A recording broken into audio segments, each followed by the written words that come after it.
இடித்த chicken gravy பண்ணலாங்களா? அதுக்கு சிக்கனை மஞ்சள் தூளும் உப்பு போட்டு வேக வச்சு நசுக்கி எடுத்து வச்சுக்கோங்க. ஒரு கடாயில் 4 பட்டை, 4 லவங்கம், 4 ஏலக்காய் போட்டு பொரிஞ்ச உடனே வெங்காயம் தக்காளி போட்டு வதக்கி அரைச்சி எடுத்து வச்சுக்கோங்க.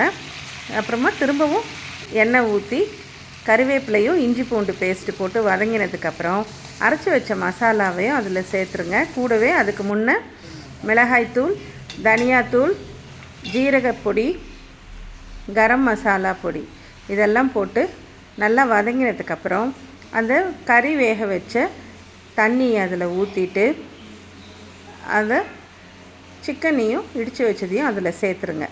இது நல்ல கொதி சுண்டி வந்த உடனே பெப்பர் தூவி இறக்குனீங்கன்னா உங்களோட இடித்து வச்ச சிக்கன் மசாலா ரெடி.